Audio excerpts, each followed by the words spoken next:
Well, welcome back to another episode of this, featuring Here and Now. Today I thought it'd be a fun idea to take the camera out at night and do some night photography around Vienna. I've been around Vienna a lot at night, and oftentimes I saw a lot of stuff that I thought would make for cool photos, but I never really had my camera with me. So I think I'll dedicate tonight and a couple other nights to walking around with this camera and with the film camera and seeing if we can do some cool night photography shots here in Vienna. And hope you enjoy. Let's go. It is nighttime now, but I wanted to take a second to talk about the film that we're going to be using for this video. And this is a Flic Film. It's a black and white repurposed cinema film from a company out of Canada. Pretty sure they're based out of Calgary. And yeah, it's a 250 ISO film, so for night, maybe it's not the best, but it is black and white cinema film, so I think it should be pretty cool regardless. Or maybe I just have to keep the shutter open for a long time, but I think it should pay off and give us some cool shots.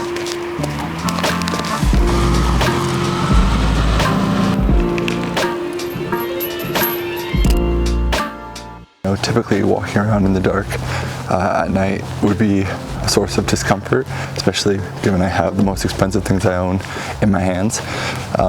But with a city like Vienna, that discomfort kind of just isn't there, you know? Even though it's like 10 p.m. now and super dark out, as you can see, there's still plenty of people out doing their runs at the park and taking their dogs for a walk, and even like some parents and their kids going for a walk, I guess. It feels like just such a safe city. Now we'll see if I eat my words in a few hours, but as of now, for the first little bit, I still have my camera, so can't complain. This is actually what made me want to do a Vienna night photography video. I think this will make for a really nice shot because there's only one light source, or one significant light source. It's just alone here in the darkness.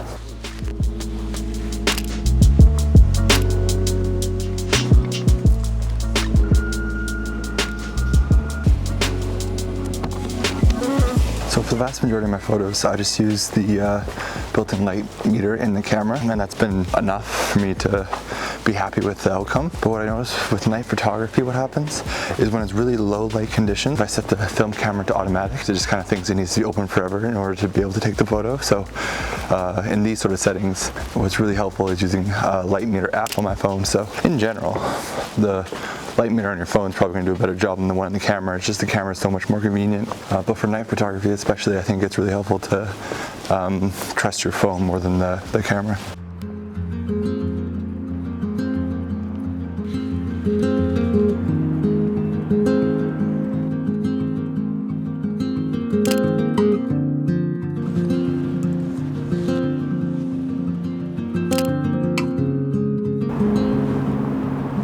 One thing I recognize that I really like looking for when I'm doing night photography is sort of single light source photos.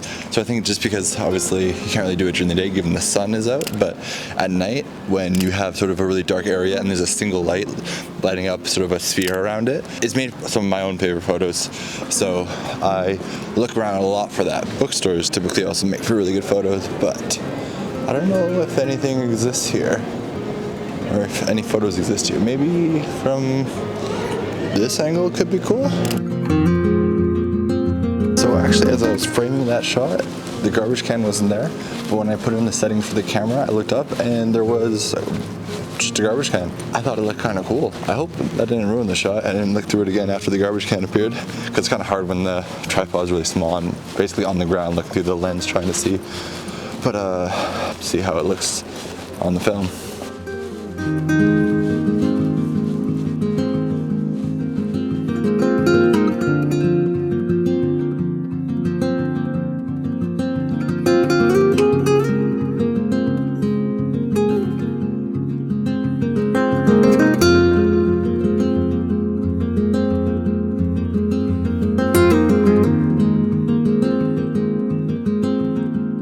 Budapest video, when I said I went to a ball before going to Budapest, that's the place I went to the ball in.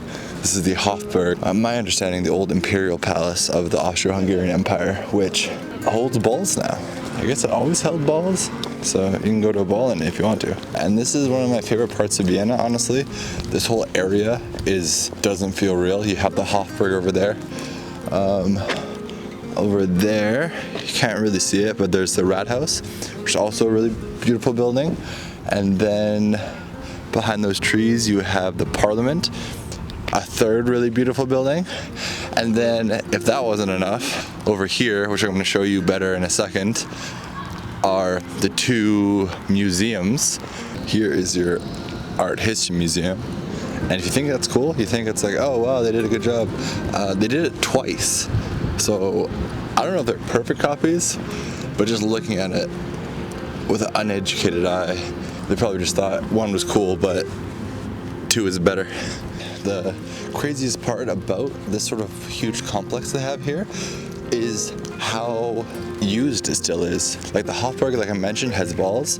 The museums have their own events. There's, I think it's called the Schatzi in the Art History Museum.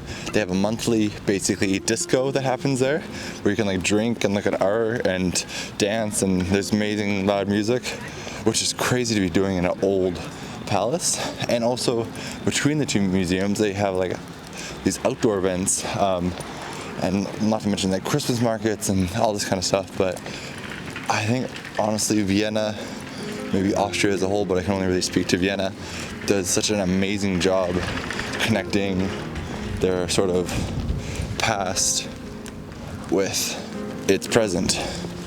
Yeah, it is a really cool building, but I don't necessarily see a photo I want to take of it. But if I'm showing you around Vienna, I can't not include it, so hope you liked it.